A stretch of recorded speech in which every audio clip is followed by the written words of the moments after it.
It's the Mike Calta Show. It's 102.5 The Bone. We are live in New Orleans at Radio Row, courtesy of our friends at Bud Light and powered by Hard Rock Bet. And sitting down now with us, we got to go all the way to goddamn New Orleans to talk to Tampa Bay's own Tristan Wirfs. How are you, brother? I'm great. How are you guys? You should be great. You should be the happiest kid in the whole world. Why is that? I come out of college, my first year, Yeah. Super Bowl, Tom Brady's on my team. Yeah. What were you thinking?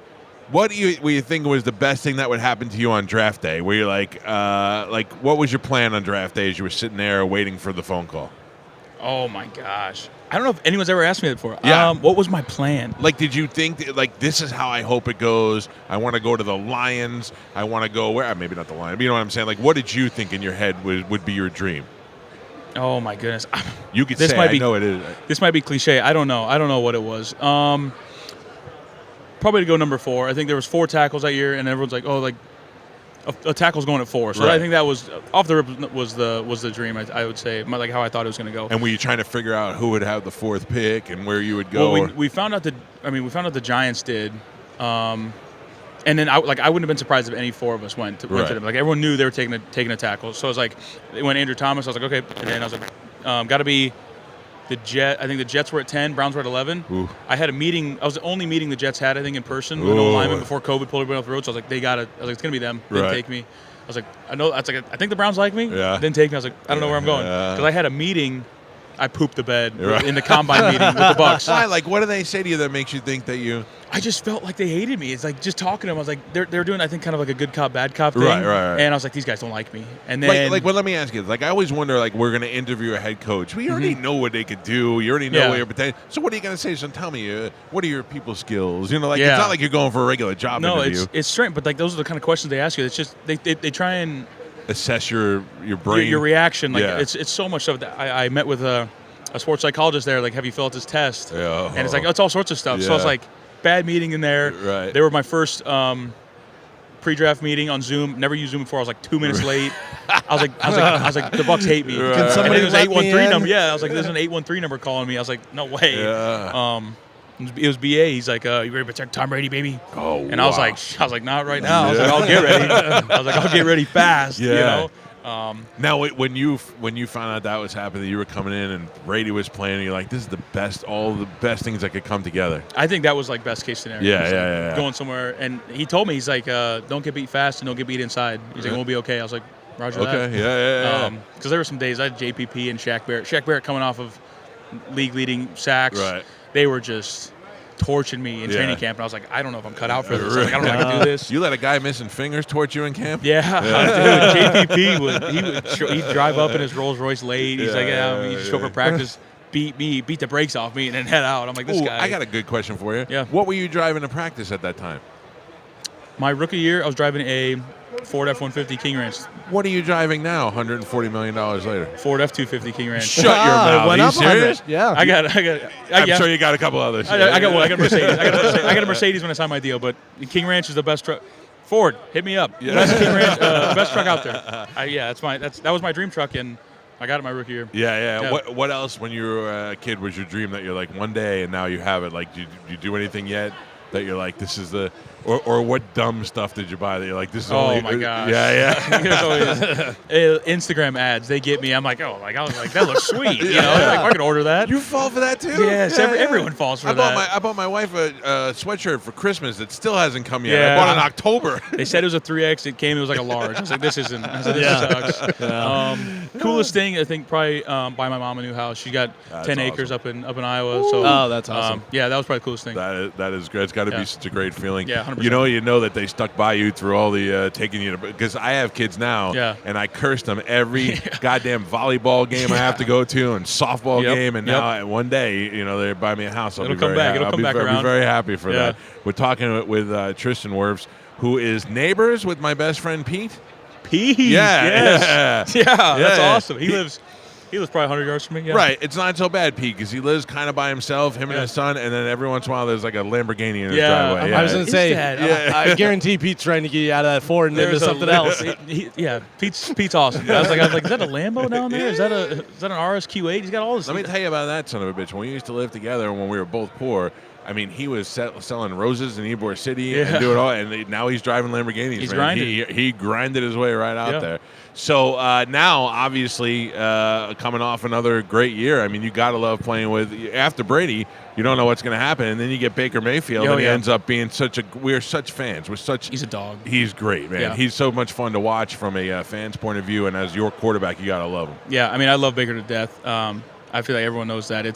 He's a special person, special player. I mean, now, we got kids. Our kids are 6 days apart, so it's crazy. We're getting to go through all these life changes and milestones, everything together. What did you have, a boy or a girl? I had a baby boy. Yep. Oh, you lucked out. Yeah, you lucked out. I mean, I have a girl. I have a boy and a girl. Yeah. But for your first one, you want it to be a boy. Yeah. He is, because as soon as you have a girl, you get completely whipped. Yep. And then as they get older, it gets worse and worse and worse. Yeah. My daughter can do it. I used to love my son so much that when my wife said we should have another kid, I said I can't. I won't love that baby as much as I love this. And I know you feel the same way because a father and a son bond. Yeah. Then you have a daughter, and you're like, who this cares about that jackass? This is where it's at now. Yeah. No, it's crazy. Like we went to the ER last night. He had an allergic reaction. Oh. No idea what to. It was the middle of the night. He woke up crying. His eye was swelled shut. We're like, okay. But it's like seeing her reaction, and it's like it's like I'm like, he's fine. I'm like, you're a little hard on him, but I'm like, he's fine. Yeah, like, thank God we have wives, because we would just be like, let him live through. That's what I said. I said, let him go back to sleep. He'll sleep it off. She's like, we can't do that. I'm like, all right, you're right. Let's go to the hospital. We gave him some Tylenol. He was better by the time we got there. I was like, I told you. But no, it's having a son. It's unbelievable. It's great, and then the bond between you and Baker only gets stronger, which is more important for for teammates to have. I think it's been great. He came through as such a leader for this organization. 100%. It's been awesome to watch him kind of grow and be in a place that has his back. And everyone knows his story. He's bounced around and all this stuff, and being here, and they believe in him. He was on the 1 year deal last year, and he's like, let's do it. Yeah. Had the chip on his shoulder, played his ass off. I don't know the stat. He's the most touchdowns in the league since last year. Yep. This guy's a dog. It's great. It's been so much fun as a fan to watch. He invigorated the team again. You know, you never know where you're going to get after you got the greatest guy ever in there. Yeah. And now you got not only that, but the rest of the team playing up the par. I mean, it's been such a fun time in this organization. We've gone as fans up and down, down, and this is great. So now each year making the South Championship, and it sucks that we couldn't pull it out in the end. But I mean, that's just how it goes. Yeah, it's been fun. Was it 3 straight division titles? Yeah. So that's awesome. But Baker, he kind of just elevates everyone around him. He's a fighter. He goes out there, he's scrappy, he competes, and I think that makes everyone else do the same. And there was a clip from the second Saints game, the home Saints game, when he kind of started that little tiff, and just walked away from it. Yeah. Oh my! He's ballsy. Oh my gosh, that was cool. I was in there. I was like, this guy. I told him afterwards. I said, you knew you were doing it. I was like, yeah, that's sweet. How much of an impact in reality is it that Liam Cohen has gone? Not that he wasn't great for the team, but he's an offensive coordinator. You got a guy within the organization taking over that role. How much is that going to change things? I don't think it's going to change much, to be honest. Grizz was in our system, knows it like the back of his hand. I've said it a bunch of times. He's a wizard, so it's Baker's confident in it, so I'm confident in it. We were all together when it was all happening. Like, I was seeing it break on Twitter, like, oh, Liam's staying. Oh, Liam's were you under Jackson. the understanding, like we all were, that it was locked in, that he had said no, and then all of a sudden we were like, nobody could find him? That's what Twitter. That's what it looked like. I was like, okay, yeah, he's back. Yeah. And they're like, no one can find him. I was like, that's weird. And then he got the Jacksonville job. I was like, all right. Yeah. And then all of a sudden you heard Duval. Yeah. And you're like, what? We gave him shit about that. Yeah. I know Baker said that he left him on unread for 20 weeks. Like, oh yeah, I left him unread. Didn't you? Yeah. No, it was. That was funny. That was hilarious. Yeah, we told him too. We're like, dude, that was. Come on. Every time the Jags lose next year, that's going to just flood the internet. Yeah, flood the internet. That's gonna suck. That's gonna suck. I love Liam though. Yeah. He's awesome. He seems like a good dude. He's just doing the right thing for his family. Yeah, you know what I mean? It's the number came out. And you're like, I won't say nothing, but yeah. That's pretty tough. Speaking of numbers, what kind of kid did you grow up as? Like, what did your parents do for a living? My mom worked at Target for 29 years. Target, okay. Yeah, Super Target. She went to Super Target about halfway. It wasn't just Target. Okay, and your dad? Wasn't around. Yeah. So he's single mother, Yep. probably making $40,000 at the most in somewhere in that area. Yeah, I think she got to 42 when I was like a junior in high school. Right, and then now you get that big fat check that Yeah. you earned. Don't get me wrong, you earned that check. That must be such a great feeling. It's man. crazy. Yeah. When you go to the bank, I always want to know this. And you take out $20. Does it say that you have 139,300,000. It does not.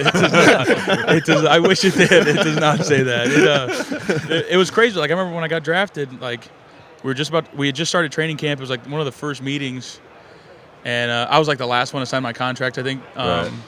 And like the direct deposit hit for my signing bonus, and I'm like walking in the team meeting, and I'm like, I texted my mom. I said, "Go look at the bank account." I was like, "There's a mistake," and I was like, I think I had like $3 in my bank account, and then like that hit. I was like, "Whoa!" I was like, "Mom," I was like, "Go look. I think we're all right. We're okay." Yeah, it got real. It was that's crazy. a day where I'm like, I gotta go buy another PlayStation or something. I just feel like I gotta burn a hole. We were in in my training pocket. camp. I wanted to. I was like, I knew it was in there. I wanted to go to like Best Buy or something. Get a new TV. I was in my apartment with a couch and like I think I had a lawn chair. I was like, I gotta get some. Let's go get some stuff. That is so great. I'm so happy for you, man. I'm glad Thank you very much. and happy for the team. You know, as a fan, we're happy to have you here, man. Thank This has been great. What's it like when you see yourself on surreal. It's unbelievable. Yeah, like it's an just driving down feeling. Dale Mabry and I noticed it. I think last year I was on one of the banners. And I said that's insane. Because I remember like one of my biggest goals in college was to be on the stadium, like Kim Stadium. They put like somebody on each corner, and I didn't get it. I didn't get it till I can't remember what year it was, but Coach Ferentz actually took a picture of it and wrote a message on it and mailed it to me. Just a picture of me up on the stadium, and I was like, that's one of the coolest things you can do. Like, sure. And then seeing myself on like Dale Mabry, like it's unbelievable. Yeah. It's a crazy feeling. Well, I think it's great. I mean, I've been through plenty of years where there was nobody worth putting on that building, and so for now to have been here during this time, I got to take my son to a Super Bowl in Tampa Bay. Yeah, that was unreal. I mean, I almost got divorced over buying those tickets, but it was absolutely worth. It was absolutely worth it. Now, did you get to bring? I mean, that was the COVID year. Did you get to bring a lot of family members, or did you get screwed on that? I think I brought 6 people to the game. You got it wasn't bad. I had 6 people at the game, and then a bunch of my family was just at my house watching it. Right. It was crazy. Like we won the game, and then we like swung by the after party, and then I just went back to my house. And it was like 3-4 a.m. and my family was sleeping. I was like, wake up! I was like, I'm a Super Bowl champion. I was like, let's take Anybody shots or clap something. for me when I come We gotta in? get up. Like, this is crazy. What do you do when you're in New Orleans? You got the family with you, so you're probably not out partying. No, it's just me this weekend. You left Pro Bowl last weekend. Yeah, Pro Bowl. So like he's 10 months old. He's done a lot of traveling the last 2 weeks. Yeah. So he's a little tuckered out. But so a little weekend for me. Hammer some stuff out and back to the You want to go do some drinking tonight? Is that what you're saying? Not I'm crazy. down. Not crazy. I'll be around.